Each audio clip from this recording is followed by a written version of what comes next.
Chemical bonding. Next chapter start हो गया आपका chemical bonding, backbone of chemistry है। क्या बोला? Backbone of chemistry. पूरी केमिस्ट्री में अगर आपको केमिकल बॉन्डिंग पढ़ने में आ गया तो केमिस्ट्री में कोई डाउट नहीं आते फिर, मतलब एक फील अंदर से आना शुरू हो जाती है कि ये ऐसे होता है। ठीक है, अब केमिकल बॉन्डिंग पढ़ते हैं तो एक डाउट आता है कि what is chemical bond, what is chemical bond.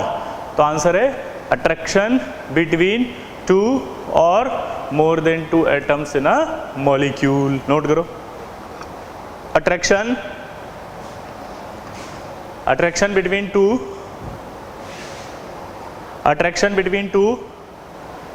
और more than two atoms, attraction between two or more than two atoms in a molecule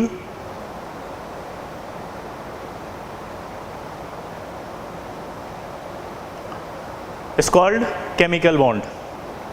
यानी कि जो अट्रैक्शन होगा उसे केमिकल बॉन्ड कहा जाएगा। क्लियर है? अब सवाल आता है कि केमिकल बॉन्ड बनता क्यों है। क्या सवाल है? केमिकल बॉन्ड बनता क्यों है। तो अब केमिकल बॉन्ड बनता क्यों है? स्टेबिलिटी गेन करने के लिए।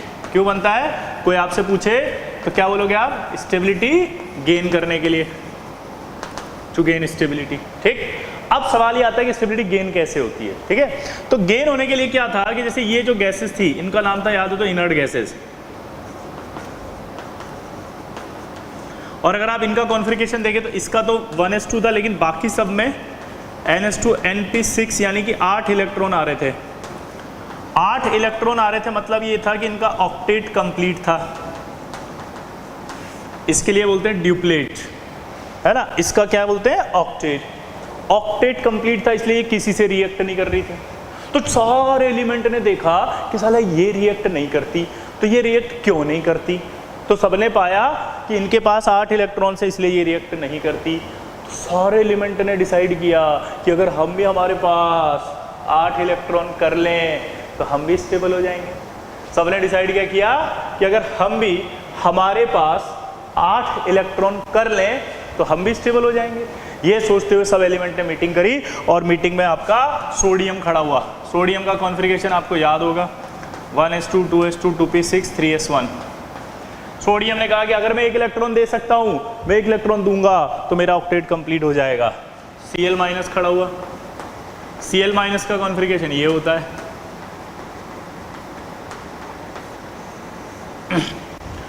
अगर ये आपका 3s2 3p5 है तो आप सोच सकते हो क्या हुआ यहाँ पर, 1 इलेक्ट्रॉन अगर ये लेगा तो 3p6 हो जाएगा। 1 इलेक्ट्रॉन अगर ये लेगा तो क्या हो जाएगा? 3p6। क्या हो जाएगा? 3p6। तो अब यहाँ पर आप बात करो कि ये हो गया 3s1, ये हो गया आपका 3p5। अगर ये 1 इलेक्ट्रॉन दे दे तो इसका ऑक्टेट भी कंप्लीट हो जाएगा। तो सोडियम ने कहा मैं अपना 1 इलेक्ट्रॉन दे सकता हूँ, Cl ने कहा मैं अपना 1 इलेक्ट्रॉन ले सकता हूँ। तो देखो ये भी ऑक्टेट कंप्लीट हो गया, 6 और 2 8, ये भी होगा 6 और 2 8। यहाँ एक प्लस आएगा, यहाँ माइनस आएगा, इन दोनों के बीच में एक अट्रैक्शन आ जाएगा, वो अट्रैक्शन होगा आयनिक बॉन्ड। इस तरह से एक आयनिक बॉन्ड बन जाएगा। फिर अगला एटम Cl खड़ा हुआ अकेला, बोला साहब मेरे पास तो अब कोई है ही नहीं, मैं तो नहीं दे सकता ऐसे, अब क्या करूं। तो हमने कहा एक काम कर, तू शेयरिंग कर ले। ये शेयरिंग कर लिया।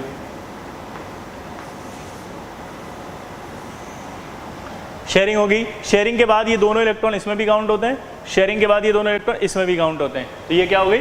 शेयरिंग हो गई। अब ये अगर शेयरिंग हो गई तो ऑक्टेट कंप्लीट हो गया। तो यानी कि अब हमें समझ में आया कि भैया केमिकल बॉन्ड ये होता है attraction between 2 atoms in a molecule. Chemical bond क्या होता है? Attraction between 2 atoms in a molecule. ठीक है। दूसरा सवाल कि अट्रैक्शन क्यों होता है, तो आंसर आएगा स्टेबिलिटी गेन करने के लिए। तीसरा सवाल, स्टेबिलिटी कैसे आती है?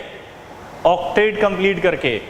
ठीक है, यहां तक की बात चल रही थी। यहां पर अब सब खुश थे कि सबको लगा यार बॉन्ड फॉर्मेशन इसलिए होता है कि ऑक्टेट कंप्लीट होता है। लेकिन बाद में अचानक से एक डाउट आया।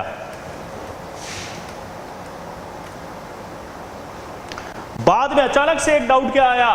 डाउट क्या आया कि अगर ऑक्टेट कंप्लीट करने से स्टेबिलिटी आती है तो ये तो पागल है, ये बड़ा पागल है, ये महापागल है, ये पागलों का पागल है, और ये सबसे बड़ा पागल है।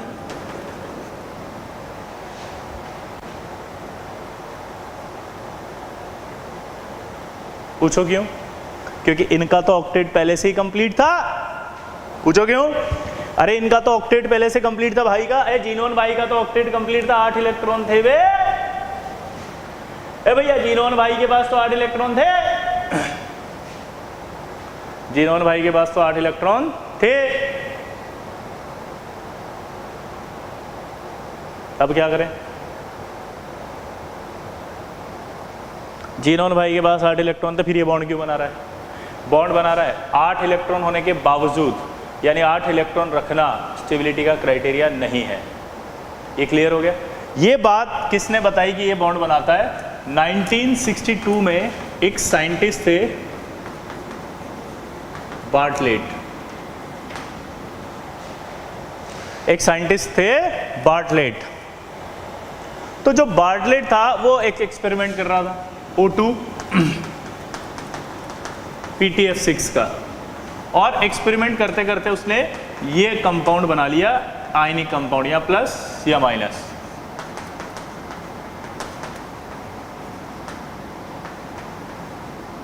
और ये कंपाउंड जो है वो रेड कलर का कंपाउंड था। ये कंपाउंड क्या था? रेड कलर का कंपाउंड। क्या था? रेड कलर का कंपाउंड। तो ये आयनिक कंपाउंड था रेड कलर का। ये कंपाउंड बनने के बाद उसका दिमाग खराब हो गया। पता है क्यों? क्योंकि उसके पास आयनाइजेशन एनर्जी का एक डेटा पड़ा हुआ था O2 और जीनोन की। O2 की जो आयनाइजेशन एनर्जी होती है वो होती है 1175 किलोजूल पर मोल, और इसकी होती है 1170 किलोजूल पर मोल। आप दिमाग की बत्ती जलाओगे, अगर इसकी आयनाइजेशन एनर्जी यानी इसमें से एक इलेक्ट्रॉन निकालने के लिए 1175 एनर्जी लग रही है, तो जीनोन में से निकालने के लिए कितनी लग रही होगी? 1170। तो यानी इससे रिएक्ट करके ये कंपाउंड बन सकता है। तो नो डाउट जीनोन से भी रिएक्ट करके ये कंपाउंड बनना चाहिए ऐसा कैसे ही। और ये सोचते हुए उसने रिएक्शन कराई और शॉक्ड हो गया क्योंकि कंपाउंड बन गया। First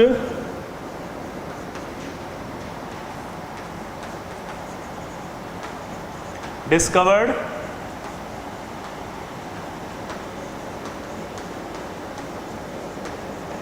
compound of noble gases. क्या बोला? First discovered compound of noble gases. First discovered compound of noble gases था, और ये नोबल गैसों का कंपाउंड जो है वो रेड कलर का कंपाउंड था। कैसा था? रेड कलर का फर्स्ट डिस्कवर्ड कंपाउंड था, और ये फर्स्ट डिस्कवर्ड कंपाउंड कैसा था? रेड कलर का आयनिक कंपाउंड। कैसा था? रेड कलर का। ये कंपाउंड बनते ही समझ में आ गया कि ये भी कंपाउंड नोबल गैसों, मतलब इनर्ट गैस भी कंपाउंड बनाती है, और इसीलिए उन इनर्ट गैसों का नाम बदल करके नोबल गैस रखा गया। इसीलिए उनका नाम बदल करके क्या रखा गया? Noble gas. इसलिए इन्हें नोबल गैस कहा जाता है।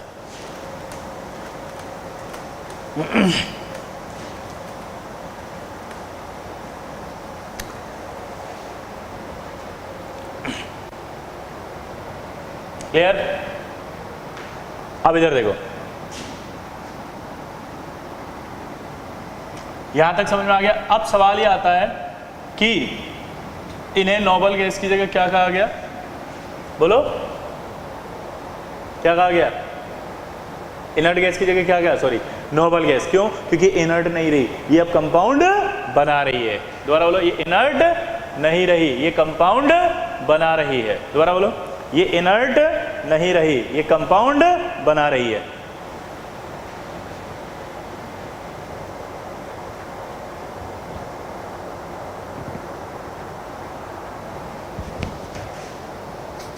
क्लियर सबको? अब आगे की कहानी, क्लासिफिकेशन ऑफ केमिकल बॉन्ड। आखिर कौन कौन सा होता है केमिकल बॉन्ड, देखना जरा।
ये आपका क्लासिफिकेशन ऑफ बॉन्ड होता है, जिसमें पहला लिखा होता है strong bond, weak bond. Strong bond के अंदर 3 आते हैं, आयनिक बॉन्ड, कोवेलेंट बॉन्ड और मेटेलिक बॉन्ड। ठीक है, कोवेलेंट बॉन्ड में बहुत सारे बॉन्ड होते हैं। पहला फाई, इसको बोलते हैं फाई, दिखाई दे रहा है सबको, दिख रहा है, इसको बोलते हैं pi bond. Pi pi pi का साइन। ये होता है डेल्टा बॉन्ड, क्या होता है डेल्टा। ये होता है सिग्मा बॉन्ड, ये होता है आपका क्वाड्रपल बॉन्ड, ये होता है आपका पाई बॉन्ड, ये होता है आपका कोऑर्डिनेट बॉन्ड, ये होता है bridge bond. Bridge bond 2 type के होते हैं, 3 सेंटर्ड 2 इलेक्ट्रॉन बॉन्ड, यानी कि इसको एक नाम और देते हैं बनाना बॉन्ड। ये होता है 3 सेंटर्ड 4 इलेक्ट्रॉन बॉन्ड, ये होता है ऑड इलेक्ट्रॉन बॉन्ड मेटेलिक, ये होता है hydrogen bond. Hydrogen bond generally बनता है फ्लोरीन, ऑक्सीजन और नाइट्रोजन से। किस किस से बनता है? फ्लोरीन, ऑक्सीजन और नाइट्रोजन से। किससे बनता है जल्दी बताओ?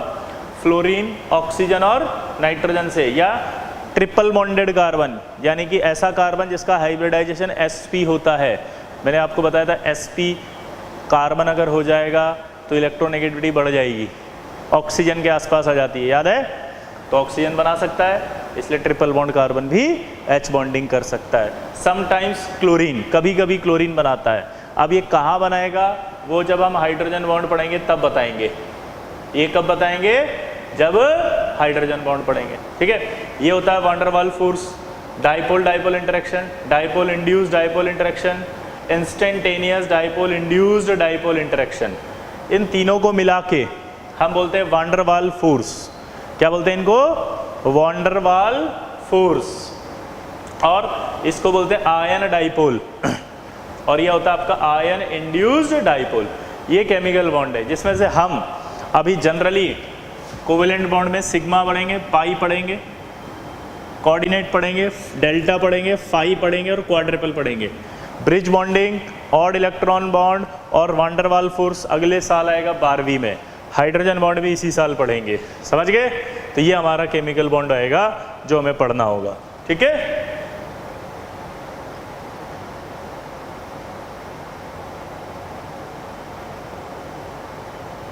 नोट करो इसको।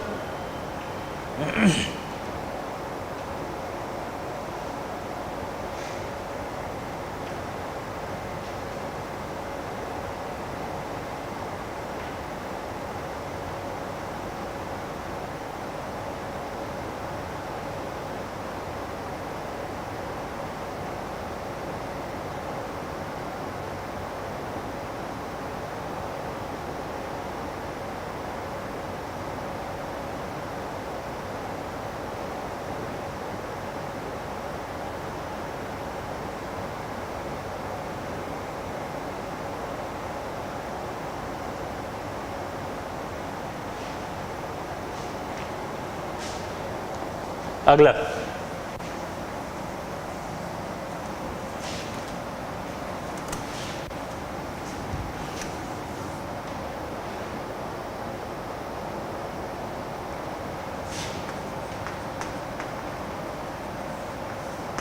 अगला स्टेटमेंट है कोवेलेंसी। अब देखो कोवेलेंसी का मतलब क्या होता है, सुनो। नंबर ऑफ अनपेयर्ड इलेक्ट्रॉन्स, दोबारा बोलना, number of unpaired electrons in ground state configuration और इन एक्साइटेड स्टेट कॉन्फ़िगरेशन। हमने एक कॉन्फ़िगरेशन पढ़ा था, हमने ग्राउंड स्टेट का कॉन्फ़िगरेशन भी देखा था, हमने एक्साइटेशन स्टेट का कॉन्फ़िगरेशन भी देखा था। तो जो नंबर ऑफ अनपेयर्ड इलेक्ट्रॉन रहेंगे ग्राउंड स्टेट कॉन्फ़िगरेशन में या एक्साइटेशन स्टेट कॉन्फ़िगरेशन में, उसे कहा जाएगा कोवेलेंसी। तो नोट करो definition. Number of unpaired electron, number of unpaired electron in ground state, number of unpaired electrons in ground state, ground state configuration and excitation state configuration। अब इसको समझना, जैसे मान लीजिए जैसे मैंने किया क्लोरीन, अगर मैं क्लोरीन का कॉन्फ़िगरेशन लिखता हूँ तो 3s2 3p5 आता है लास्ट में, और मैं उसके अंदर जब इलेक्ट्रॉन देखता हूँ अनपेयर्ड तो मुझे 1 दिखाई दे रहा है। और आपको पता है इसके जस्ट पहले बाद में 3d ऑर्बिटल खाली रहता है। इसके जस्ट बाद में कौन सा ऑर्बिटल खाली है? 3d orbital. कौन सा ऑर्बिटल खाली है? 3d। ये कॉन्फ़िगरेशन जो हमने पढ़ा था वो था आपका ग्राउंड स्टेट कॉन्फ़िगरेशन। अब ये मत बोलना कि 4s आता है पहले। हमने कहा था कि 4s जो है वो इलेक्ट्रॉन भरते समय आता है पहले, लेकिन जब एक बार एटम में इलेक्ट्रॉन भर गए तो उसके बाद फिर 3d अंदर आता है, 4s को बाहर लिखते हैं। ठीक है, तो इसलिए यहाँ पर 3d लिखा गया है। अब यहाँ पर आप देखो 3d है, ये ऑर्बिटल खाली पड़ा हुआ है पूरा। ठीक है, ये सेम शेल है। सेम शेल में जब इलेक्ट्रॉन को एक्साइट करते हैं तो एनर्जी की जो रिक्वायरमेंट है वो बहुत कम होती है। दोबारा बोला, सेम शेल में जब हम इलेक्ट्रॉन को एक्साइट करते हैं तो एनर्जी की रिक्वायरमेंट बहुत कम होती है, और बहुत कम होती है इसलिए एक्साइटेशन हो सकता है। ठीक है, क्योंकि वो एक्साइट करेगा, एक्साइट करने के बाद अनपेयर्ड इलेक्ट्रॉन बनाएगा। और हम अभी आगे पढ़ेंगे तब हम बताएंगे कि जो इतने अनपेयर्ड इलेक्ट्रॉन रहते हैं वो उतने बॉन्ड बना सकता है, समझ रहे? और जो बॉन्ड बनता है तो उससे एनर्जी रिलीज होती है। क्या बोला, जल्दी बताओ? अगर बॉन्ड बनता है तो उससे एनर्जी रिलीज होती है। कैसे होती है वो मैं बताता हूं। देखो, जब भी दो एटम एक दूसरे के पास आएंगे तो ये क्लियर हो गया कौन से आएंगे? अनपेयर्ड इलेक्ट्रॉन वाले। कौन से? अनपेयर्ड इलेक्ट्रॉन वाले ऑर्बिटल्स होंगे, उन्हीं में बॉन्डिंग होगी। ठीक है, हैविंग अपोजिट स्पिन। क्लियर, ये स्पिन अपोजिट हो गए। अब ये जब दो पास आते हैं तो इनके पास क्या होता है? इलेक्ट्रॉन होते हैं और यहाँ न्यूक्लियस होता है। तो जब भी दो एटम एक दूसरे के पास आते हैं तो पास आने पर इनमें क्या होगा? आपस में ये इलेक्ट्रॉन इलेक्ट्रॉन रिपल करेंगे। ये न्यूक्लियस न्यूक्लियस भी एक दूसरे को आपस में क्या करेंगे? रिपल करेंगे। उसके बाद ये न्यूक्लियस क्या करेगा? इस इलेक्ट्रॉन को अट्रैक्ट करेगा। ये न्यूक्लियस इस इलेक्ट्रॉन को अट्रैक्ट करेगा। इसका मतलब है जब भी दो एटम एक दूसरे के पास आएंगे अपोजिट स्पिन वाले, अनपेयर्ड इलेक्ट्रॉन वाले, तो उनमें आपस में रिपल्शन और अट्रैक्शन दोनों आएगा। रिपल्शन और अट्रैक्शन दोनों आएगा। लेकिन अगर अट्रैक्शन ज्यादा हुआ तो ये दोनों फिर एक दूसरे के पास आएंगे और पास आकर के एक वो इस तरह का एरिया बनाएंगे। इसी को कोवेलेंट बॉन्ड कहा जाता है। ये हम आगे और पढ़ेंगे अभी। ठीक है, अब हम इस चीज को एक ग्राफ के थ्रू समझते हैं। ये पोटेंशियल एनर्जी यहाँ 0 है, यहाँ पॉजिटिव साइन है या नेगेटिव साइन है, और यहाँ पर हमने लिया ये डिस्टेंस। हमने कहा कि दो एटम एक दूसरे से इनफाइनाइट डिस्टेंस पर है। दो एटम एक दूसरे से कहाँ पर है? अभी इनफाइनाइट। इनफाइनाइट पर है तो कुछ नहीं लग रहा, ना अट्रैक्शन है ना रिपल्शन है, दोनों बराबर होंगे। अब लेकिन अगर वो पास आ रहे हैं तो इसका मतलब है अट्रैक्शन ज़्यादा हो रहा है रिपल्शन से। मेरा एक सवाल है, अगर अट्रैक्शन ज़्यादा है रिपल्शन से और वो पास आ रहे हैं तो मेरा सवाल है कि पास क्यों आ रहे हैं? क्योंकि उन्हें बॉन्ड बनाना है। अब जब बॉन्ड बनता है तो बॉन्ड बनने से स्टेबिलिटी आती है। तो हमारा एक डाउट था कि स्टेबिलिटी किससे आती है, तो हमने कहा था ऑक्टेट से आती है। फिर हमने कहा यार ऑक्टेट जो है वो तो फ्लॉप हो गया, क्योंकि ऑक्टेट से आती है तो फिर जीनोन को बॉन्ड नहीं बनाना चाहिए था। तो हमने फिर पूछा था कि बॉन्ड बनता क्यों है? स्टेबिलिटी आने के लिए। स्टेबिलिटी आती कैसे? एनर्जी रिलीज करके। थर्मोडायनेमिक्स ने बताया हमें कि स्टेबिलिटी कैसे आती है? एनर्जी रिलीज करके। स्टेबिलिटी कैसे आती है? एनर्जी रिलीज करके। ठीक है, हमेशा याद रखना, अगर सिस्टम या कोई भी ऐसा है वो अगर एनर्जी को रिलीज कर रहा है तो वो स्टेबल है, अगर वो एनर्जी को एब्जॉर्ब कर रहा है तो वो अनस्टेबल है। ये नोट करके लिखो, ये बाद में समझ में आएगी, ये बात अभी नहीं समझाएंगे, बस इसको अभी याद रख लो। अगर कोई सिस्टम एनर्जी को रिलीज करता है तो वो स्टेबल होता है। सिस्टम मतलब होता है जिसकी हम स्टडी कर रहे हैं। सपोज मैं इसकी स्टडी कर रहा हूँ तो यही मेरे लिए सिस्टम हो गया। Rest part of the universe surrounding कहलाता है। तो इसमें लिखो, अगर कोई सिस्टम एनर्जी को रिलीज करता है, अगर कोई सिस्टम एनर्जी को रिलीज करता है तो वो स्टेबल होता है, और अगर कोई सिस्टम एनर्जी को एब्जॉर्ब करता है तो वो अनस्टेबल होता है। उसके बाद देखो, रिलीज्ड एनर्जी का साइन नेगेटिव होता है। ये बताया था मैंने इलेक्ट्रॉन की एंथैल्पी पे। रिलीज्ड एनर्जी का जो साइन है वो नेगेटिव होता है और एब्जॉर्ब्ड एनर्जी का साइन पॉजिटिव होता है। अब इधर ध्यान दो, अब जब वो पास आ रहा है तो पास आ रहा है तो देखो आपका क्या हो रहा है, ये एनर्जी नेगेटिव है, यानी नेगेटिव में एनर्जी आ रही है, यानी एनर्जी रिलीज कर रहा है। मान लो इस पॉइंट पर भी आप देखेंगे तो इस पॉइंट पर भी एनर्जी रिलीज होगी, इस पॉइंट पर भी एनर्जी रिलीज होगी और इस पॉइंट पर भी एनर्जी रिलीज होगी। ठीक है, अब दोबारा सुनना, दो एटम एक दूसरे के पास आ रहे हैं, अट्रैक्शन ज़्यादा है इसलिए रिपल्शन से। अगला सवाल, पास क्यों आ रहे हैं, बॉन्ड बनाना है, बॉन्ड बनाने से क्या होगा, स्टेबिलिटी आएगी। स्टेबिलिटी कैसे आएगी, एनर्जी रिलीज करके। अब अगर किसी पॉइंट पर एनर्जी रिलीज हो रही है कम और किसी पॉइंट पर एनर्जी रिलीज हो रही है ज़्यादा, तो बताओ बॉन्ड कहाँ बनाना पसंद करेगा, जहाँ एनर्जी ज़्यादा रिलीज हो रही है। तो इन तीनों पॉइंट्स में आप देखो तो नेगेटिव वैल्यू सबसे ज़्यादा यहाँ आएगी, यानी कि इस पॉइंट पर जो है वो एनर्जी सबसे ज़्यादा रिलीज हो रही है। तो इस पॉइंट पर अगर सबसे ज़्यादा एनर्जी रिलीज हो रही है तो इस पॉइंट को हम बॉन्ड फॉर्मेशन पॉइंट कहते हैं। क्या कहते हैं,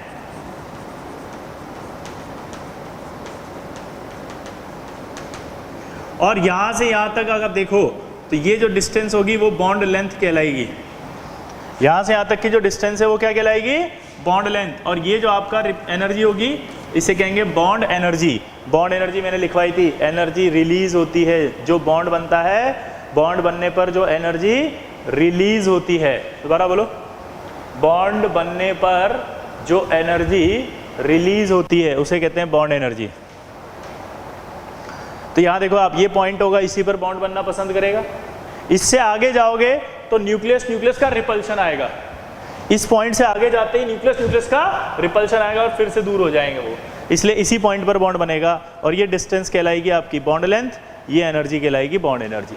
तो यहाँ तक मुझे समझ में आया कि भैया ये एनर्जी रिलीज कर रहे हैं इसलिए स्टेबिलिटी आ रही है। तो बॉन्ड बनाने के लिए कौन बॉन्ड बनाता है, सिर्फ अनपेड इलेक्ट्रॉन जो होगा वही बॉन्ड बनाएगा। तो कोवेलेंसी क्या होगी, जितने ज़्यादा अनपेड इलेक्ट्रॉन हो सकते हैं उतनी ज़्यादा आपकी कोवेलेंसी होगी। और अगर किसी के पास अनपेड इलेक्ट्रॉन सफिशिएंट नहीं है बॉन्ड बनाने के लिए तो वो एक्साइट कर लेगा, और एक्साइटेशन में अगर एनर्जी की रिक्वायरमेंट आ रही है और अगर वो रिक्वायरमेंट बहुत कम है और बॉन्ड बनने पर जो एनर्जी रिलीज बहुत ज़्यादा है, तो दोनों को जब टोटल करोगे तो एनर्जी रिलीज ही होगी। तो इसलिए एटम एक्साइट कर लेता है और अपनी कोवेलेंसी बढ़ा लेता है ताकि वो बॉन्ड बना सके और स्टेबल हो सके। लेकिन एक्साइटेशन सिर्फ कहाँ हो सकता है, अपने ही शेल में, क्योंकि अपने ही शेल में एक्साइट करने पर एनर्जी की रिक्वायरमेंट बहुत कम आती है। अगर आपने किसी और के शेल में एक्साइट कर दिया तो उसको जो एनर्जी चाहिए वो बहुत ज़्यादा चाहिए होती है, और वो इतनी ज़्यादा होती है कि जो अमाउंट एनर्जी रिलीज हो रही है उससे भी ज़्यादा चाहिए होती है। इसलिए वो कभी भी बॉन्ड बनाने के लिए दूसरे के शेल में एक्साइट नहीं करेगा। यानी एक्साइटेशन सिर्फ तब तक होएगा जब तक आप इलेक्ट्रॉन अपने ही शेल में एक्साइट करोगे। समझ गए बात को, ठीक है। तो कोवेलेंसी की अब बात चल रही थी, तो अब देखो कोवेलेंसी की जो बात चल रही थी वो देखना आप।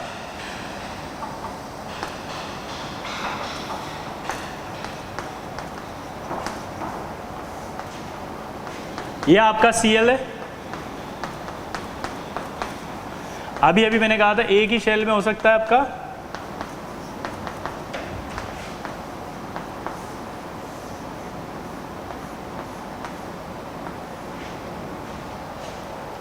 ये आपका एक ही शेल है, थर्ड शेल, ये आपका एक ही शेल है, थर्ड शेल आया ना, क्लियर।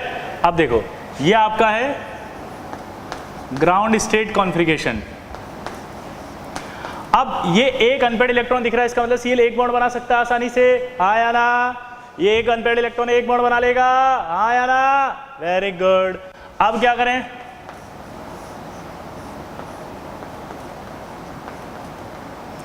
क्या ये एक इलेक्ट्रॉन एक्साइट कर सकता है क्या? यहां से देखो आप, यहां एक इलेक्ट्रॉन एक्साइट कर दिया, ये कर सकता है क्योंकि एक ही शेल है, एक ही शेल है तो ये कर सकता है। तो यानी कि आप देखो यहां पर ये बॉन्ड बन गया। क्या एक और, इसको बोलेंगे हम फर्स्ट एक्साइटेशन स्टेट। क्या बोला जाएगा इसको? First excitation state.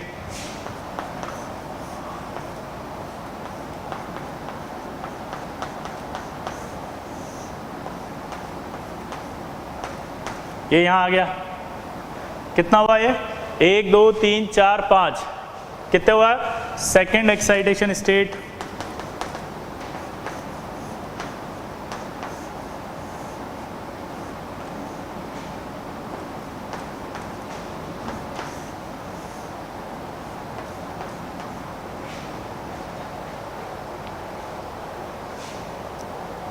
ये एक एक्साइट करेगा, हाँ ये रहा, ये इसने एक एक्साइट कर दिया यहाँ।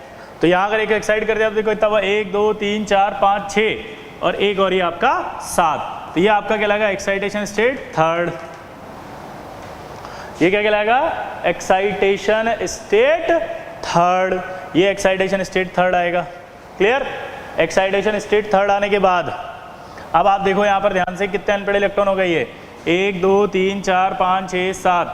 ठीक है, यहाँ देखो आप 1 2 3 4 5 1 2 3, यानी कि इसकी जो कोवेलेंसी हुई, यानी कि कितने कितने बॉन्ड बना सकता है वो देखो 1 3 5 7।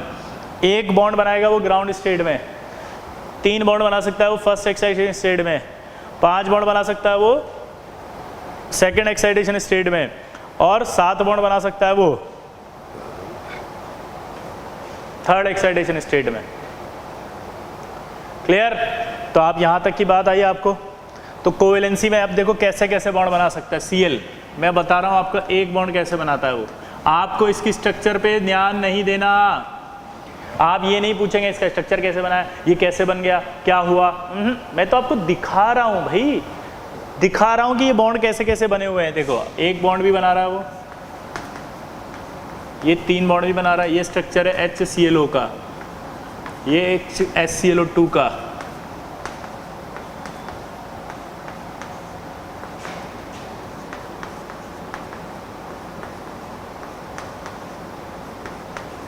ये आपका HClO3 का, और ये आपका HClO4 का। आप देखो यहाँ देखोगे आप एक बॉन्ड Cl का एक बॉन्ड, यहाँ देखोगे Cl के 3 बॉन्ड, यहाँ देखोगे Cl के 5 बॉन्ड, यहाँ देखो Cl के 7 बॉन्ड। ऐसे बना सकता है ये। तो अगर आपसे बोले कि ये आपका कौन सी स्टेट में बना हुआ कंपाउंड होगा, फर्स्ट एक्साइटेशन स्टेट या ग्राउंड स्टेट, तो आंसर है ग्राउंड स्टेट में। ये फर्स्ट एक्साइटेशन स्टेट में, ये सेकंड, ये थर्ड। ठीक, अब जैसे Cl की बात हुई,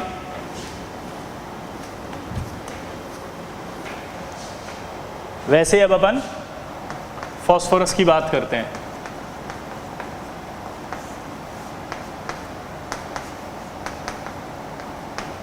ये इसका नॉर्मल कॉन्फ़िगरेशन होता है, और ये आपका नॉर्मल कॉन्फ़िगरेशन कहलाएगा ग्राउंड स्टेट में। किस में कहलाएगा? ग्राउंड स्टेट में। किस में कहलाएगा? ग्राउंड स्टेट में। अब ये देखो आप ग्राउंड स्टेट में कितने बॉन्ड बना सकता है? 3। अब ये आपका d ऑर्बिटल है इसका खाली। थर्ड शेल जो होता है उसमें हमेशा d ऑर्बिटल खाली रहता है। थर्ड शेल जो होता है उसमें हमेशा d ऑर्बिटल खाली होता है।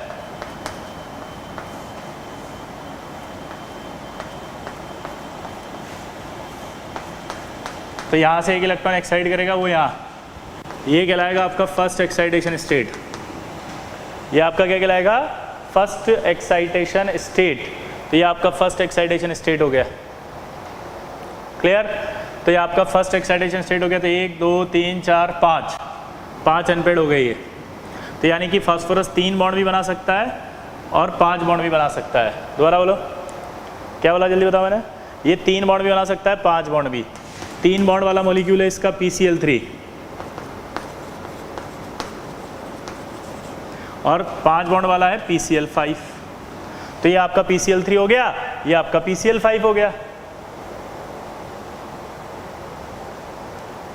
ये आपका क्या हो गया? PCl3 हो गया, और ये आपका PCl5 हो गया।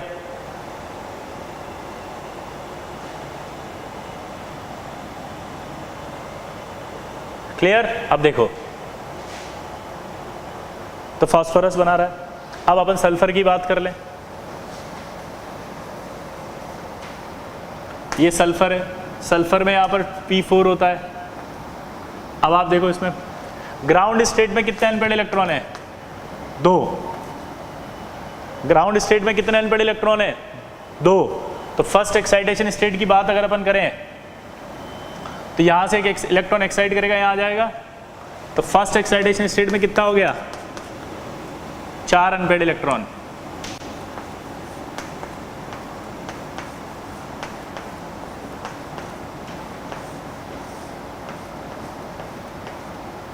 यहां से एक इलेक्ट्रॉन एक्साइट होके यहां आ गया, तो यहां क्या हुआ, ये एक्साइटेशन स्टेट क्या आ गया 2। कितने अनपेड इलेक्ट्रॉन दिख रहे हैं 4। अब ये एक एक्साइट करके यहां से यहां आ गया, एक एस वाला भी, कितने हो गए 6। तो इसकी जो वैलेंसी हुई वो कितनी 2 4 और 6, यानी कि ये ग्राउंड स्टेट में बनाएगा, ये फर्स्ट एक्साइटेशन स्टेट में और ये सेकंड।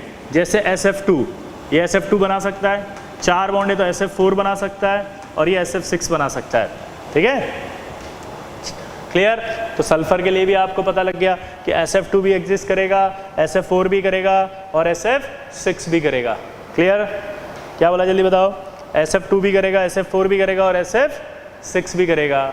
क्लियर,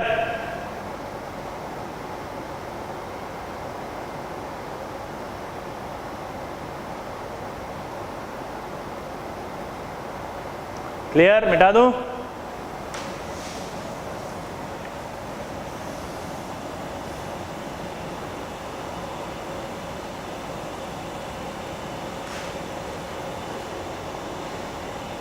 अब आता है कि नाइट्रोजन। नाइट्रोजन के अंदर अगर अपन देखें कितने अनपेड इलेक्ट्रॉन दिख रहे हैं बताओ 3। तो इसकी जो कोवेलेंसी है वो कितनी है 3। लेकिन आपको पता है 2s 2p के बाद अगला ऑर्बिटल आता है 3s। 2d एग्जिस्ट नहीं करता, याद है 2d एग्जिस्ट नहीं करता, 2d ऑर्बिटल एग्जिस्ट नहीं करता। दोबारा बोलो, 2d ऑर्बिटल एग्जिस्ट नहीं करता। तो यहाँ देखो ये 2s2 है, 2p3 है, 3s है। हमने कहा था कि शेल अगर अलग हो जाएगा तो फिर इलेक्ट्रॉन एक्साइट नहीं करेगा। क्या बोला बताओ, शेल अगर अलग हो जाएगा तो एग्जिस्ट इलेक्ट्रॉन एक्साइट नहीं करेगा। दोबारा बोलो, अगर वो इलेक्ट्रॉन इधर से इधर आ गया तो एक्साइट करेगा नहीं। क्यों नहीं करेगा, क्योंकि यहाँ से यहाँ एक्साइटेशन नहीं हो सकता, शेल बदल गया है। एक्साइटेशन नहीं हो सकता क्योंकि शेल बदल गया है। तो यानी कि सिर्फ ये 3 बॉन्ड बना सकता है। तो आपसे क्वेश्चन पूछेगा कि NCl3 एग्जिस्ट और नॉट, तो आंसर बोलेंगे यस एग्जिस्ट। फिर अगला बोलेगा NCl5 does not exist, Y. तो अब बताओ क्या NCl5 बन सकता है क्या, नहीं, क्योंकि ये एक्साइट नहीं करेगा। दोबारा बोलो, क्या NCl5 बन सकता है क्या, तो आंसर है नहीं। क्यों, क्योंकि NCl5 नहीं बन सकता। क्यों नहीं बन सकता, क्योंकि 5 अनपेयर्ड इलेक्ट्रॉन्स नहीं होते। दोबारा बोलो, क्यों नहीं बन सकता, क्योंकि 5 अनपेयर्ड इलेक्ट्रॉन्स नहीं हो सकते।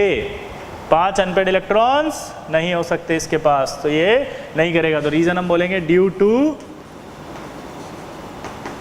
Absence of vacant 2d orbital.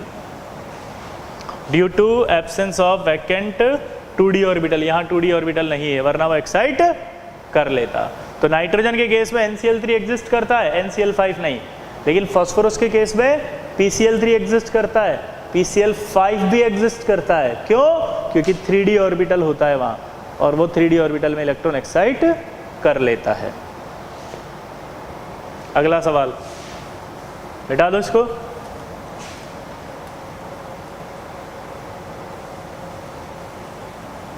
Oxygen 2s2 2p क्या आएगा यहाँ 4 आएगा। तो कितने अनपेड इलेक्ट्रॉन है यहाँ पे 2 अनपेड इलेक्ट्रॉन है, तो 2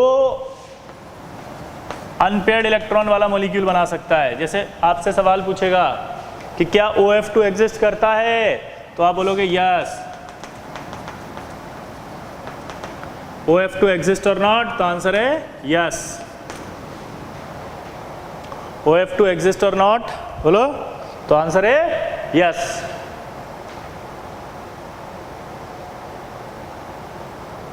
क्लियर।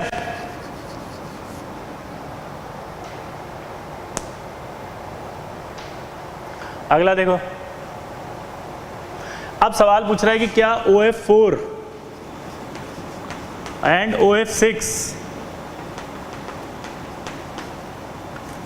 या यूं कह रहे हैं कि OF4 and OF6 do not exist. दोबारा बोलो, OF4 and OF6 do not exist. तो रीजन वही होगा कि यहां पर 2s2 2p4 है। क्या ये एक्साइट कर पाएगा? नहीं। क्यों? क्योंकि एब्सेंस ऑफ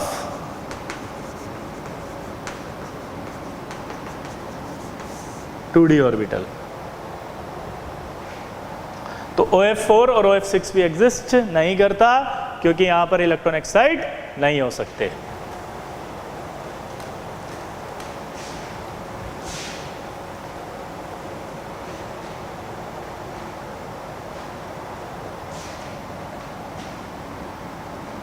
क्लियर? अगला, फ्लोरीन। फ्लोरीन में अगर देखोगे तो 2s2 2p5 आएगा। तो फ्लोरीन एक अनपेड वाला इलेक्ट्रॉन तो बना, कंपाउंड तो बना सकता है, जैसे HF एक बॉन्ड बना सकता है। तो आंसर आएगा HF एग्जिस्ट, यस। पर अब सवाल पूछ रहा है कि HFO2, HFO3, HFO4 यानी कि क्या ऐसे कंपाउंड एग्जिस्ट करेंगे जैसे Cl ने बनाए थे?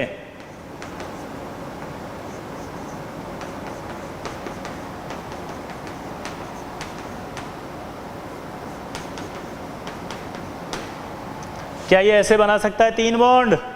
नहीं। क्यों? क्योंकि यहां पर भी डी ऑर्बिटल वैकेंट नहीं है। देखो यहां पर कोई वैकेंट ऑर्बिटल है क्या? क्या यहां पर कोई वैकेंट ऑर्बिटल है क्या? नहीं। अगला शेल है, खाली तो है लेकिन कौन सा? अगले शेल वाला खाली है। खाली तो है लेकिन कौन सा? अगले शेल वाला खाली है, नेक्स्ट शेल। तो यहां देखो आप 3, यहां 5, यहां 7, तो ये आपके एग्जिस्ट नहीं करेंगे, डू नॉट एग्जिस्ट। रीजन वही देंगे, because of absence of vacant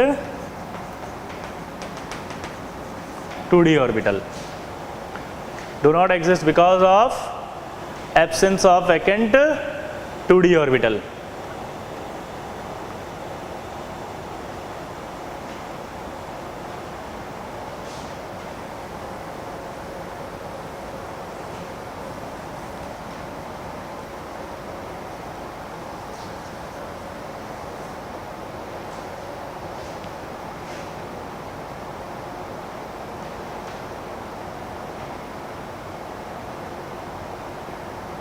clear? तो आपको इस तरह से मॉलिक्यूल कौन से एग्जिस्ट करेंगे, कौन से नहीं करेंगे, ये समझ में आ जाएगा। कोवेलेंसी समझ में आ जाएगा, बोलो। तो जनरली अगर मैक्सिमम कोवेलेंसी निकालनी हो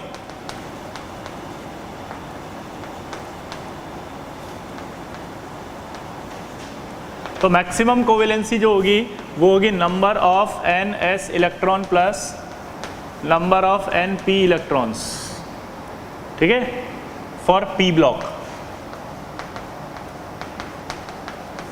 जैसे अगर मैक्सिमम में बोलूँ फॉस्फोरस, फॉस्फोरस का कॉन्फ़िगरेशन लिखा मैंने 3s2 3p3, तो इसकी मैक्सिमम कोवेलेंसी कितनी बोलनी है अब आपको? 5।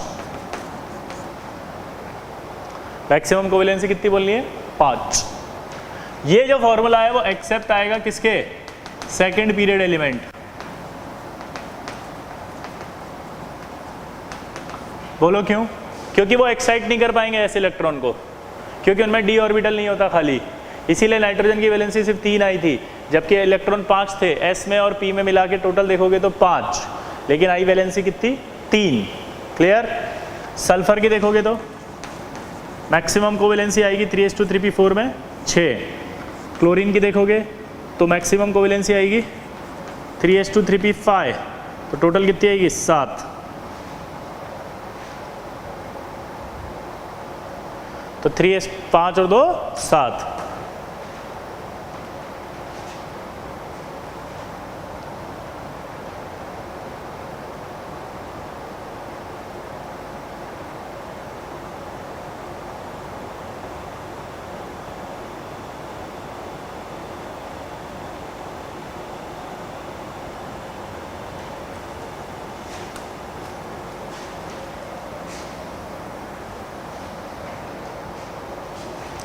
अगर आप एस ब्लॉक की निकालना ही है मैक्सिमम कोवेलेंसी, तो एस ब्लॉक की तो इलेक्ट्रॉन होते हैं एन एस इलेक्ट्रॉन, इसमें 1 से 2 होते हैं। तो फर्स्ट ए की कोवेलेंसी अगर निकालनी हो तो उनका जनरल कॉन्फ़िगरेशन याद है S1, तो यानी कि 1 कोवेलेंसी आ जाएगी। सेकेंड ए की निकालनी है तो क्या होता है उनमें NS2, यानी कि 2 कोवेलेंसी आ जाएगी। तो अगर सवाल पूछे मैग्नीशियम की मैक्सिमम कोवेलेंसी कितनी है 2, सोडियम की मैक्सिमम कितनी होगी 1, लिथियम की कितनी होगी 1, या फर्स्ट ए यानी एल्कली मेटल की कितनी होगी 1। अब आता है डी ब्लॉक।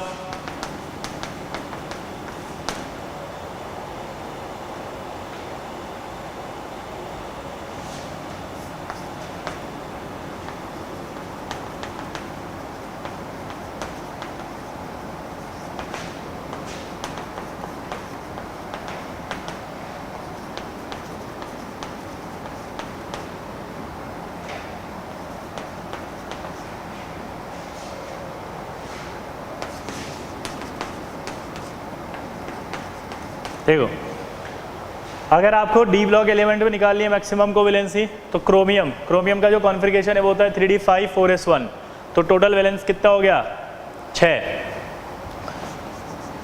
अगर मैं इसकी बात करूं तो ये 3d5 4s2 तो कितना हो गया mn में, देखो 3d5 4s2 5 और 2 7, तो मैक्सिमम कोवेलेंसी कितनी हो गई 7। मैक्सिमम कोवेलेंसी कितनी हो गई 7। मैक्सिमम कोवेलेंसी कितनी हो गई 7।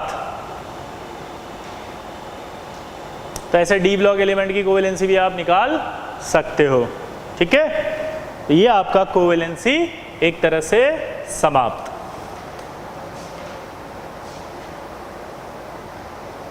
अब कोवेलेंसी के बाद अगला आता है ऑक्सीडेशन स्टेट।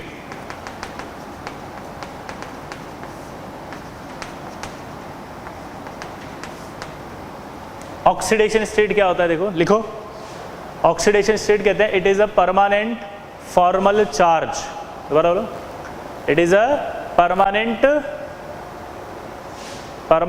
Formal charge. ये फॉर्मल चार्ज क्या होता है मैं थोड़ी देर बाद बताऊंगा, अभी आप दिमाग में बिठा लो बस। इट इज अ बोलो परमानेंट फॉर्मल चार्ज, ठीक है। अब कैसे होता है वो देखते हैं। जैसे ऑक्सीजन है, अगर आपको कभी भी ऑक्सीडेशन स्टेट निकालना है तो ऑक्सीजन का हमेशा ऑक्सीडेशन स्टेट होता है -2, ठीक है। नाइट्रोजन का निकालना है तो -3, क्लोरीन का निकालना है -1, ठीक है। ऑक्सीजन का -2 होता है, लेकिन कुछ कंपाउंड में जैसे ये H2O2 है, इसमें इसका -1 होगा। -1 इनको बोलते हैं परऑक्साइड्स को। और अगर यहाँ OF2 आ जाता तो यहाँ बोलते हैं अपन +1, ठीक है। और अगर OF2 आ जाए तो इसमें आएगा +2। अब ये मैंने कैसे किया वो समझना आप, ठीक है। स्ट्रक्चर में ऑक्सीडेशन स्टेट कैसे निकालते हैं वो समझना। हमने इलेक्ट्रोनेगेटिविटी पढ़ी थी अगर याद हो तो, helium, lithium, hydrogen, helium, beryllium, boron, carbon, nitrogen, oxygen और फ्लोरीन और क्लोरीन।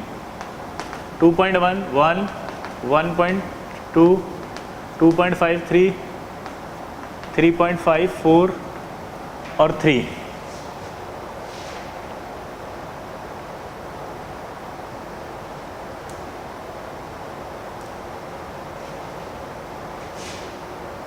टू 2.1 यहाँ आएगा 1, ये कितना आएगा 1.5, 0.5 बढ़ता जाता है।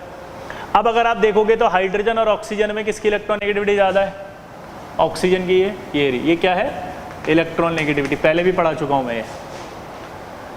तो हाइड्रोजन की अगर हम बात करते हैं तो हाइड्रोजन की इलेक्ट्रॉन नेगेटिविटी ज़्यादा है या ऑक्सीजन की, तो आंसर है ऑक्सीजन की।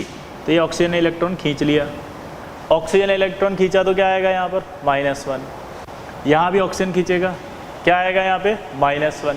लेकिन ये दोनों एटम सेम है तो एक दूसरे से नहीं खींच पाएंगे, तो इसलिए यहाँ ऑक्सीडेशन स्टेट कितना कहा -1।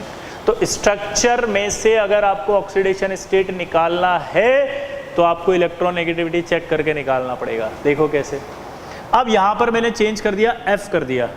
अब जैसे ही F हो गया तो F इलेक्ट्रोनेगेटिव ज़्यादा है ऑक्सीजन, ऑक्सीजन का 3.5, F का 4 है। तो कौन ज़्यादा इलेक्ट्रोनेगेटिव है बताओ, ऑक्सीजन नहीं, इस बार फ्लोरीन। तो फ्लोरीन ने अपनी ओर इलेक्ट्रॉन को खींच लिया, फ्लोरीन ने अपनी ओर इलेक्ट्रॉन को खींच लिया तो क्या आ गया यहाँ पे +1। इधर अपनी ओर खींच लिया इसको तो क्या आ गया ये +1, तो ये +1 और +1 आ गया, आया ना, बोलो। तो ये अगर +1 और +1 आ गया तो इसका मतलब क्या निकला, यहाँ पर प्लस, यहाँ प्लस। इधर देखो, अब यहाँ पर कौन इलेक्ट्रोनेगेटिव ज़्यादा है, फ्लोरीन। फ्लोरीन एक इधर खींचा, एक प्लस, एक इलेक्ट्रॉन उधर खींचा, एक और प्लस, टोटल ऑक्सीजन पर कितना आया, 2 प्लस। तो अगर यहाँ 2 प्लस आ रहा है तो यहाँ 2 प्लस आएगा। तो अगर H2O2 हो यानी परऑक्साइड हो तो ऑक्सीजन पर -1 चार्ज लेना है, O2F2 लो तो +1 लेना है, OF2 लो तो +2 लेना है, बाकी सब में ऑक्सीजन का -2 चार्ज लेना है। ठीक है, अगला देखो, हाइड्रोजन। हाइड्रोजन विद मेटल्स अगर है तो जितनी भी मेटल्स होती हैं वो इलेक्ट्रॉन निकालती हैं आराम से, तो मेटल पर हमेशा प्लस आता है। अगर मेटल के साथ हाइड्रोजन जुड़ा है तो इसका मतलब इलेक्ट्रॉन लेगा, तो उस पर हमेशा आएगा -1। लेकिन अगर हाइड्रोजन विद नॉन मेटल्स जुड़ा है तो वो ऑक्सीडेशन स्टेट रखेगा हमेशा +1। ठीक है, नोट करो इसको।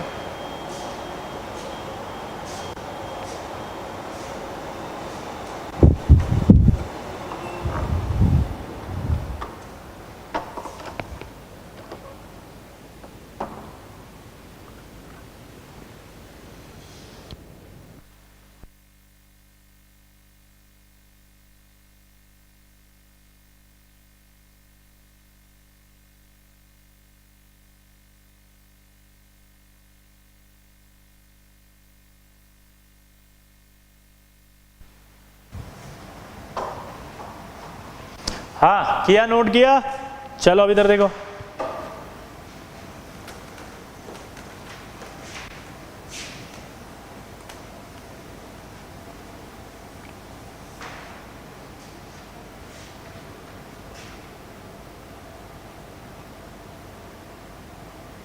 अब आपसे क्वेश्चन पूछा जाएगा कि H2SO4 का ऑक्सीडेशन स्टेट निकालो सल्फर का। जिसका आपको ऑक्सीडेशन स्टेट निकालना है उसे X मान लो। अब ये हाइड्रोजन जुड़ा हुआ है किसके साथ, नॉन मेटल के साथ, तो ये कितना आएगा 2। सल्फर का X, ऑक्सीजन 4 है और -2 ऑक्सीजन का लेना है। यहाँ पर चार्ज कुछ भी नहीं दिख रहा तो 0 चार्ज, यहाँ कहीं पर भी चार्ज दिख रहा है, इसके ऊपर नहीं, तो यानी ओवरऑल चार्ज 0 है इसका टोटल।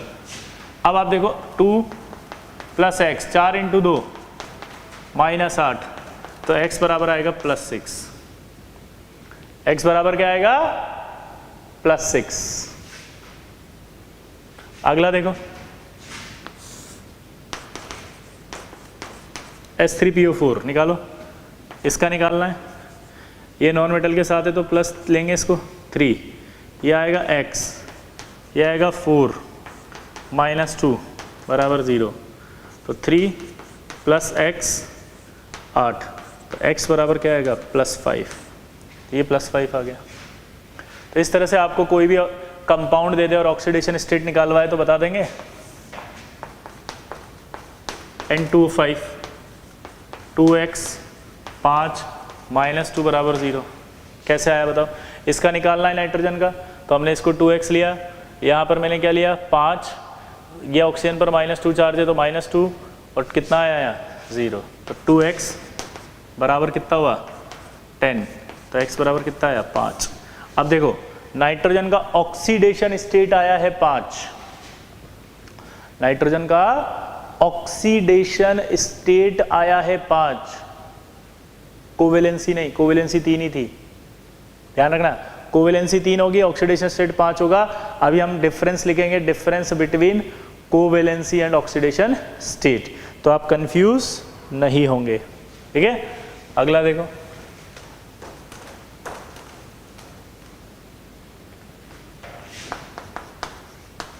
HNO3, यहाँ देखो ये 1, इसको X, ये 3 -2 बराबर 0, तो X बराबर सॉल्व करो कितना आएगा +5।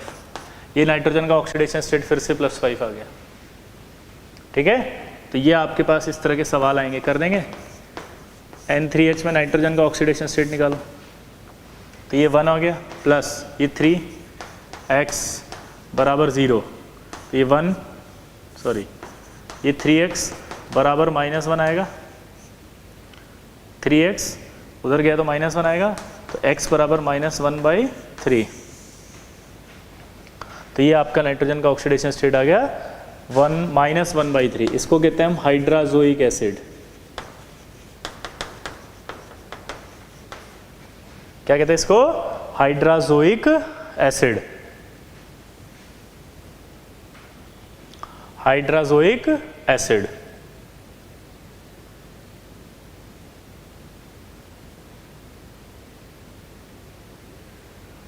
ऐसे निकालना है।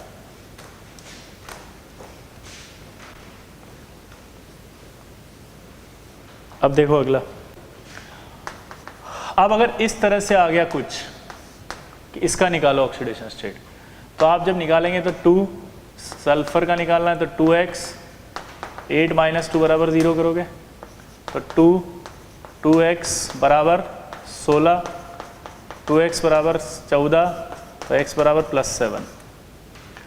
अब आपको ये कैसे पता कि इसका +7 सही है? एक डाउट आपको क्रिएट कर रहा हूं मैं अभी, है ना, टेंशन मत लेना, अभी आ जाएगा। आपको कैसे पता कि ये सही है? इसके लिए आपको पता होना चाहिए ऑक्सीडेशन स्टेट रेंज। ये आपको पता होना चाहिए और इसका फॉर्मूला आपको याद करना है n-8 to n, जहां n बराबर आपको पता होना चाहिए number of unpaired number of valence electron. क्या है? Valence electrons. अब आपसे बोला उसने कि फास्फोरस का ऑक्सीडेशन स्टेट रेंज क्या है बताओ, तो आपको फास्फोरस के वैलेंस इलेक्ट्रॉन निकालने हैं। अब वैलेंस इलेक्ट्रॉन आप कभी भी कंफ्यूज हो जाओ तो मैं आपको एक की पॉइंट दे रहा हूं जिससे हमेशा निकल जाएगा। Total valence electron.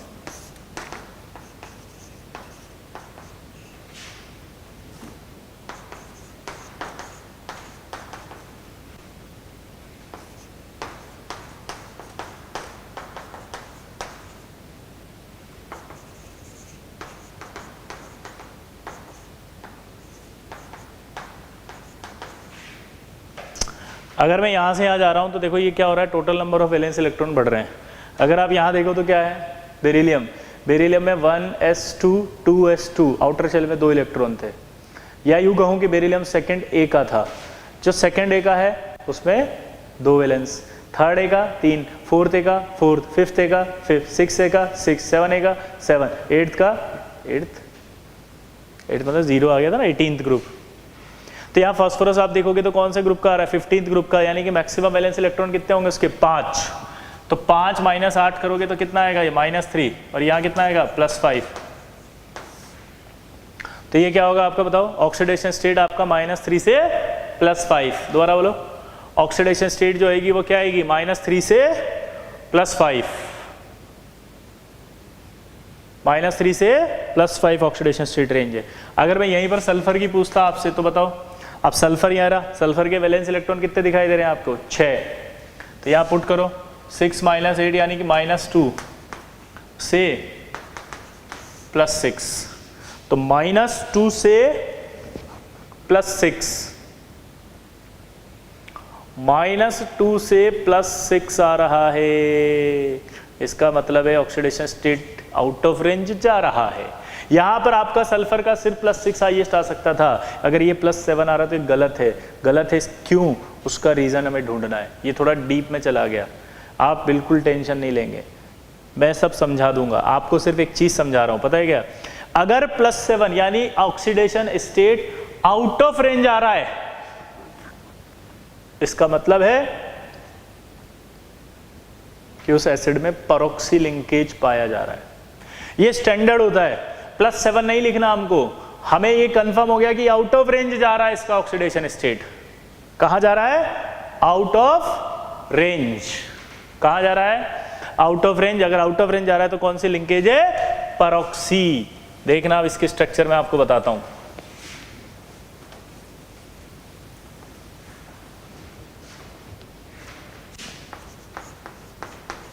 आप बिल्कुल भी टेंशन नहीं लेंगे कि ये स्ट्रक्चर आपने कैसे बना दी। ये आप सीखने वाले हैं इसी चैप्टर में जिसका नाम होगा स्ट्रक्चर ऑफ ऑक्सी एसिड्स। तब आप अपने आप टिप्स पे बना लोगे आप। और ये जो मैंने एसिड बनाया इसका एक नाम होता है, ये भी आपको वहाँ पर वापस बताया जाएगा, मार्शल्स एसिड या ये परऑक्सो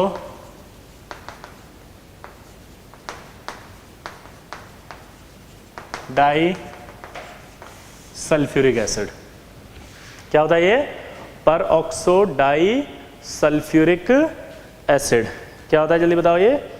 पर ऑक्सो डाई सल्फ्यूरिक एसिड। क्या होता है जल्दी बताओ? पर ऑक्सो डाई सल्फ्यूरिक एसिड। ठीक है, तो आप देखो ध्यान से, यहां पर आप देखो स्ट्रक्चर के हिसाब से ऑक्सीडेशन स्टेट कितनी आ रही है। ऑक्सीजन और सल्फर में इलेक्ट्रॉन कौन खींचेगा? ऑक्सीजन। तो यहां कितना चार्ज आएगा? 1+।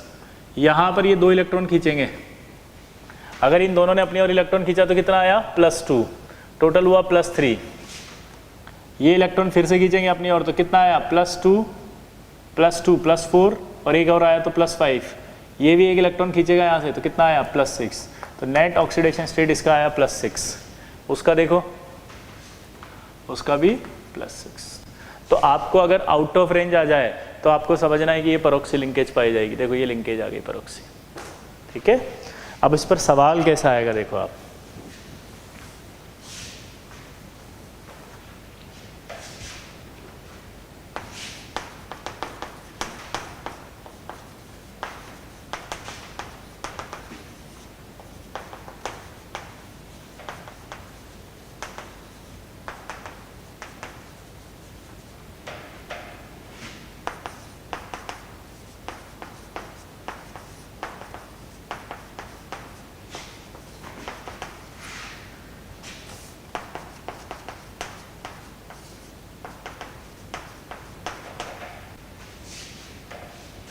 सोचो।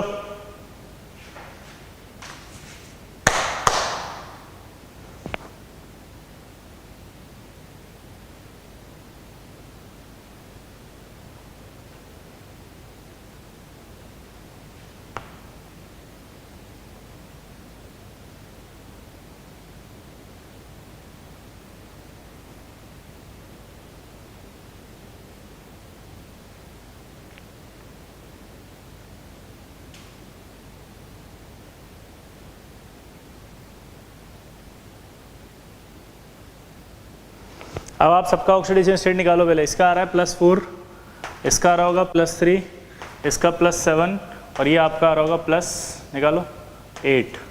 आउट ऑफ रेंज आया कि नहीं आया बताओ? ये आउट ऑफ रेंज आती खट से क्या बोल दिया मैंने? परोक्सी लिंकेज होगी पक्का।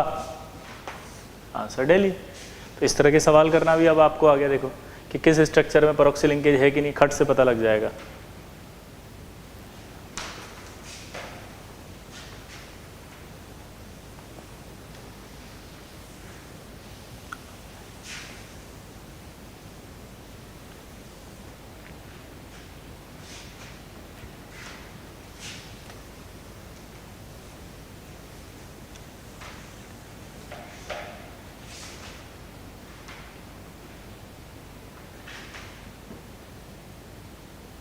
Clear?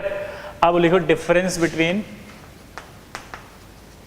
Covalency and oxidation state. पहला, कोवेलेंसी होती है नंबर ऑफ नो नहीं है ये, number of unpaired electron in ground state और इन एक्साइटेशन स्टेट। ये क्या बताया था मैंने? It is a permanent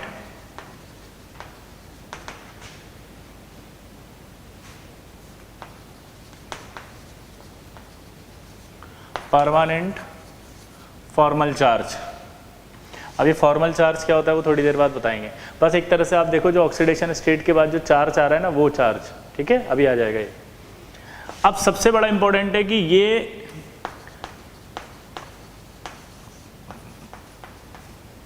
number of bonds पर डिपेंड करती है। जैसे किसी का बॉन्ड 1 है तो आप बोलोगे उसकी कोवेलेंसी 1 है, किसी के बॉन्ड 2 है तो उसकी कोवेलेंसी कितनी होगी? 2। किसी की नंबर ऑफ बॉन्ड 3 है तो कोवेलेंसी कितनी होगी? 3। But it does not depends upon number of bonds. ये डिपेंड्स है ना, ये जीरो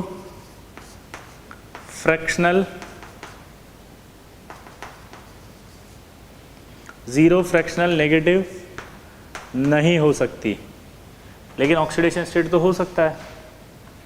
ठीक है।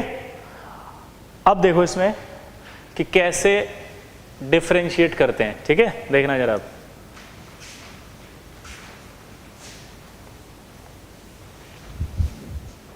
बेटा जो लिखने का समय है वो वीडियो को पॉज करके फिर लिखना आप, क्योंकि मैं अगर टाइम दूंगा तो अननेसेसरी वीडियो बड़ा हो जाएगा, ठीक है।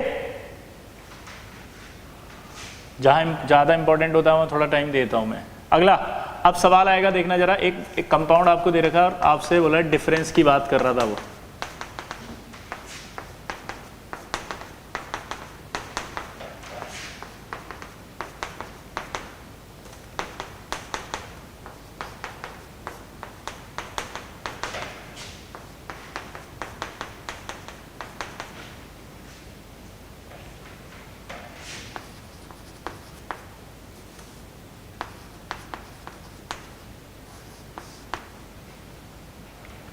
कोवैलेंसी नंबर ऑफ बॉन्ड पे डिपेंड करती है, तो इसकी कोवैलेंसी कितनी है? 4। इसकी भी 4 है, इसकी भी 4 है, इसकी भी 4 है और इसकी भी 4 है, ठीक है। और ऑक्सीडेशन स्टेट की बात करते हैं अगर अपन, तो ऑक्सीडेशन स्टेट की बात करें तो यहाँ देखो इलेक्ट्रॉन को खींचेगा, सॉरी ऑक्सीडेशन स्टेट की बात करें तो कार्बन की इलेक्ट्रॉन नेगेटिविटी ज़्यादा है हाइड्रोजन की, तो आप देखो कार्बन की ज़्यादा है हाइड्रोजन की, तो इस हिसाब से हाइड्रोजन अपनी और इलेक्ट्रॉन खींचेगा नहीं, कार्बन खींचेगा। कार्बन की इलेक्ट्रॉन नेगेटिविटी ज़्यादा होती है 2.5, तो जब वो एक इलेक्ट्रॉन खींच रहा है तो एक माइनस, एक और इलेक्ट्रॉन खींच रहा है एक और माइनस, 2 माइनस, कार्बन एक और खींच रहा है 3 माइनस, एक और खींच रहा है तो 4 माइनस। इसका तो कोवैलेंसी -4 आई ऑक्सीडेशन स्टेट। इसकी ऑक्सीडेशन स्टेट कितनी आएगी? -4। उधर आओ, अब यहाँ कार्बन खींचेगा, यहाँ भी कार्बन खींचेगा, यहाँ भी कार्बन खींचेगा। कार्बन ने खींचा तो कितना आया यहाँ? 3 माइनस, लेकिन यहाँ Cl अपनी और इलेक्ट्रॉन खींचेगा, मोर इलेक्ट्रोनेगेटिव है, तो कितना आया? +1। टोटल करोगे तो कितना बचा? -2। उधर आओ, कार्बन खींचेगा, कार्बन खींचेगा, Cl खींचेगा, Cl खींचेगा, तो कार्बन ने खींचा तो -2, Cl ने अपनी खींचा +2, ऑक्सीडेशन स्टेट 0। यहाँ कितना आया? कार्बन ने खींचा -1, Cl ने 3 खींचा तो +3, टोटल कितना बचा? +2। यहाँ आओ, इसने अपनी ओर खींचा, कार्बन ने नहीं, Cl ने खींचा, Cl ने खींचा, Cl ने खींचा, Cl ने खींचा तो +4 ऑक्सीजन। तो आप देख सकते हो यहाँ पर कि कोवैलेंसी नंबर ऑफ बॉन्ड पर डिपेंड कर रही है, इसलिए नंबर ऑफ बॉन्ड 4 ही आए हैं, लेकिन oxidation state number of bond पर डिपेंड नहीं कर रही है। सारे एटम्स में, सारे कंपाउंड में 4 ही बॉन्ड है, लेकिन फिर भी ऑक्सीडेशन स्टेट अलग अलग आई है। नेगेटिव भी आ गई, 0 भी आ गई। अभी मैंने HN3 लिखवाया था, उसमें फ्रैक्शनल भी आई थी 1/3। क्लियर? तो ये आपका ऑक्सीडेशन स्टेट और कोवैलेंसी समाप्त। नोट कर लेना इसको, बाकी नेक्स्ट टर्म पे पढ़ेंगे।